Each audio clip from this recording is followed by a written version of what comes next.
So we have about 15 minutes for some questions and comments, very brief way. Please, Massimiliano Mollona.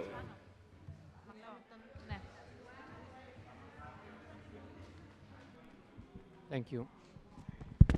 Mine was a comment for Kostis, and I think that one of the things we're going to try to do in the next 2 days is to try to define keywords or terms that we kind of take for granted. And for instance, one of them is the notion of the state. And I'm wondering why, you know, we always have to talk about the state as this kind of invisible force rather than talking about different layers of state and different space where the state operates. Because in a way, what is happening in Barcelona shows that, you know, there are different faces to the state. And if we keep on talking about the state, we then reproduce, you know, process of nationalism and actually ideas that, you know, capitalism is this kind of entity that cannot be defeated. The second point is, how do you distribute goods as a cooperative if you take away the market? And so maybe we have to rethink about the notion of the market, you know, in terms of distribution, which is what some neo-Marxist economists, including, you know, Giovanni Arrighi, was doing, thinking about, you know, what is the market really, you know, and a post-capitalist market. And the third question, which is more perhaps philosophical, is what is the difference between abstraction and imagination? You say there is a crisis of imagination in the labor movement, but you also say that abstraction is one of the mechanisms through which capitalism happens. And I think we have to be subtle in understanding that abstraction and imagination are part of the same moment, which Marx talked about, and you know, Lukács and Zimmer talked about.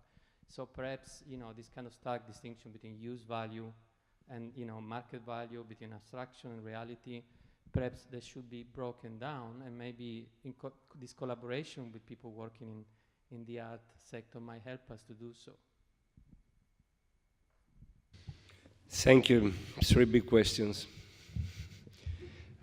Is there anyone else who wants, please? It's up on the last row. I'm sorry.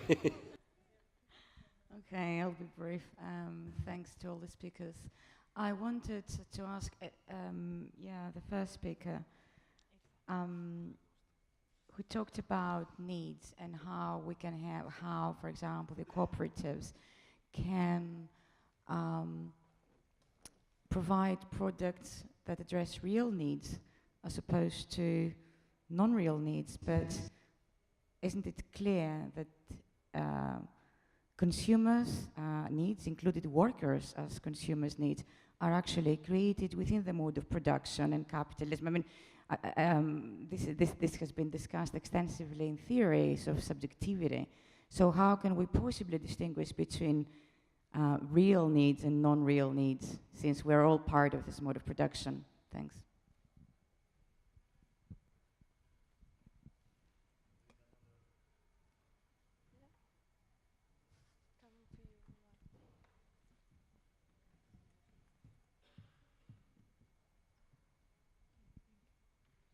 So thank you very much for all these great inputs that you gave.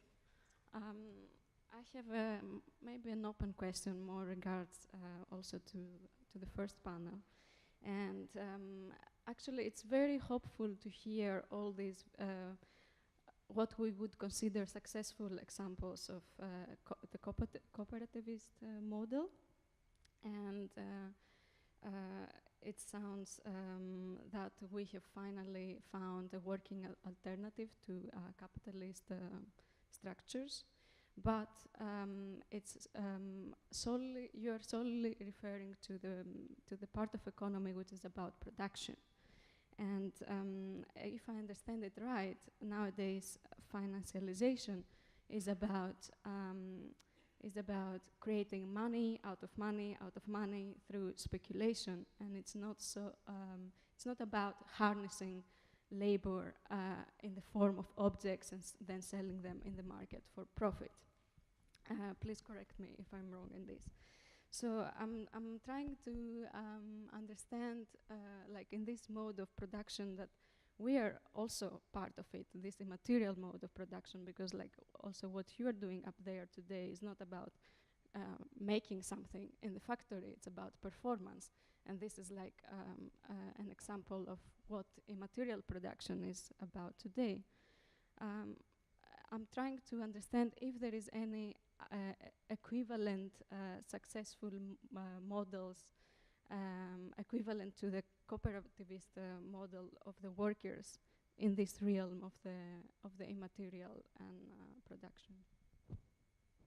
Thank you. Thank you. Here is we are only one question more.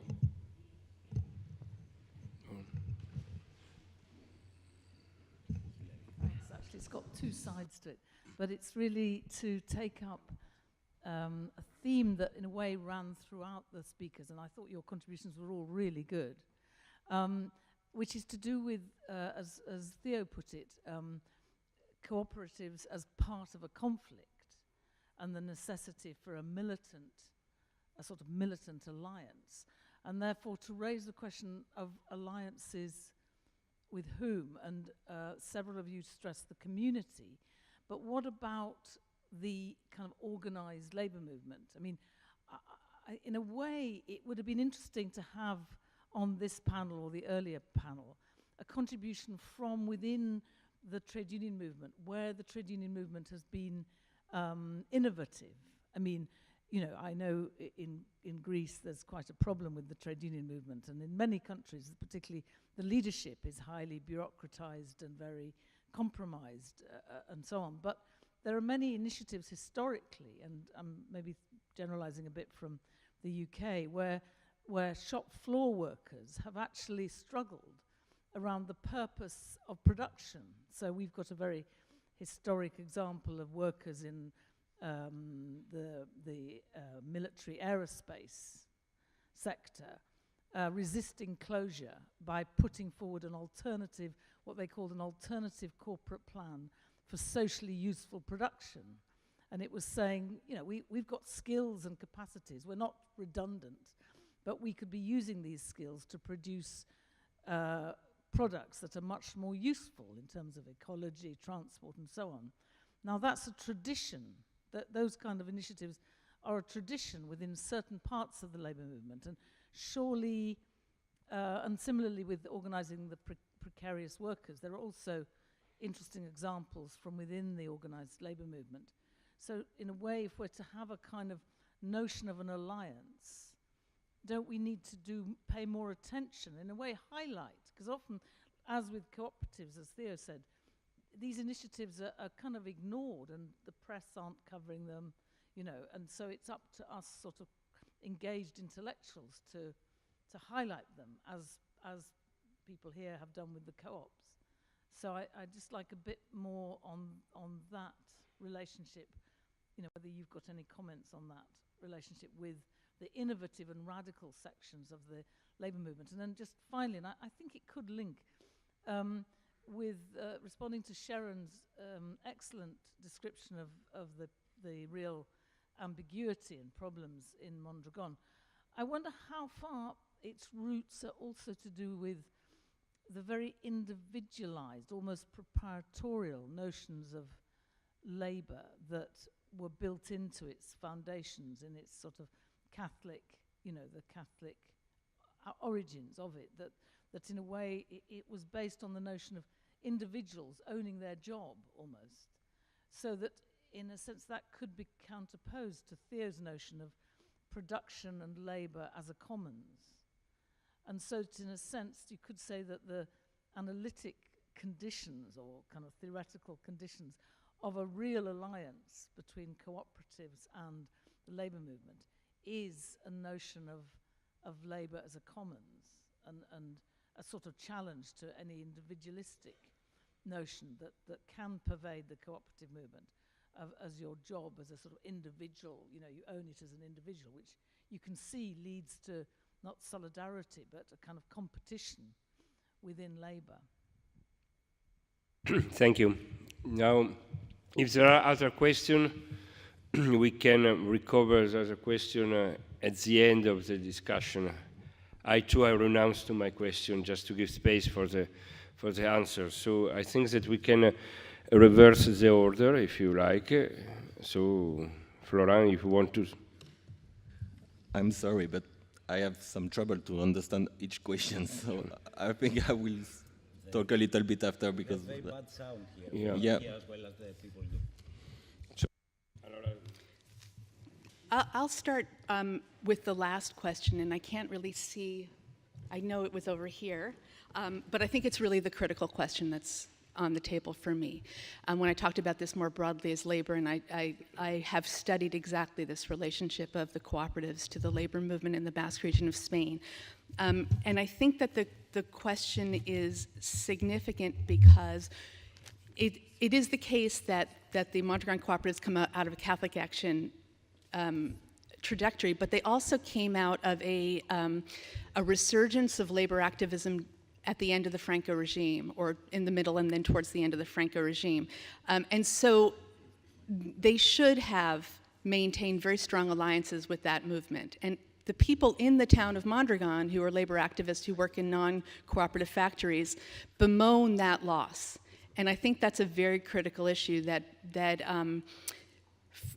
both sides of the equation lost that alliance and connection. It happened because cooperative workers didn't show up for the various events and struggles and strikes they should have shown up for. And it's also because cooperatives are very tricky things for unions to understand and for unions to get their hands around. Not only are the shops not unionized, but in a context where the overriding goal post-1973 is to save jobs, it becomes very difficult for a union to criticize cooperatives, even though those criticisms should be made. In the case of Mondragon, that's even complicated further by the nationalist politics of the region, which I can talk about separately.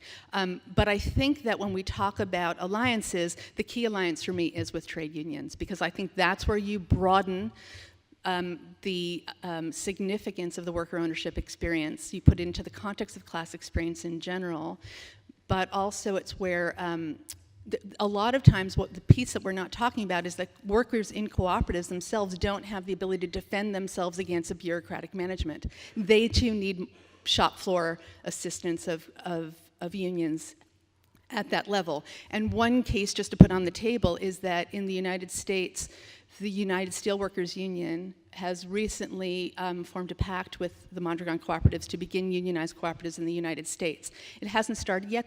They're just about to open their first, and I think that will be a very interesting trajectory to follow through. What happens? What happens when you situate a cooperative initiative within a union framework, and what's the political trajectory of that?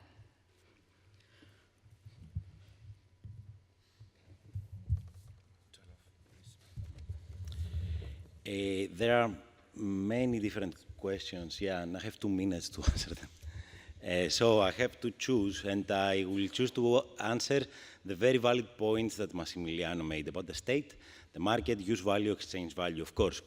We should go beyond these distinctions. However, I'm not talking about the state and the market as things or as institutions. I'm talking about the state and the market as relationships. They are not something that is out there that we have to face, something that is within us, we have internalized it. State means that we cannot deal with our everyday matters in a face-to-face relationship. We need some outside structure that is defined and organized through some ritual of representation. And so the community and the individual are subservient to this outside structure. That is the relationship that the state creates. And the market is a relationship that says that we can, instead of relating with each other face-to-face, we can relate through objects. So in this abstract sense, I mean that we have to go over them. Of course, you cannot have purity in your experiments, in your endeavors. You cannot talk about totally excluding state and market relationships from your operation. But you have to point to a new way of operation, you point to a new productive model that privileges human needs, that privileges community. And that the way to overcome this, for me, is to overcome the separation between politics and economics. This is a false separation on which our economic system is based. involving the community on decisions of what has to be produced and how, and what kind of labor relations, labor conditions we want, is a key step in overcoming the state and market relationships. And of course, a way that the radical movements of the 20th century were to involve the community in these decisions was through state central planning, which has never worked and will never work.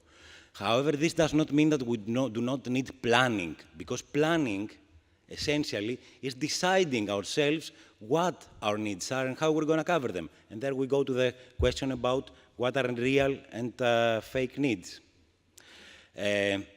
So we need some kind of coordination of our economic activity that is based on face-to-face, real, democratic, community, collective decisions. And this is only a pointer to a new economic system. We're not talking about a pure anti-capitalist mode of production within this economic system.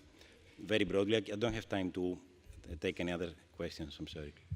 Thank you very much. Of course, all this kind of discussion can continue in the early afternoon, because the two next panels has to do with commons and urban welfare and with alternative currencies, in which the keywords of cooperativism, of course, is a key question. So we have more or less 37 minutes for a quick break lunch, and we'll meet again here about 1:15. Thanks to all for the patience.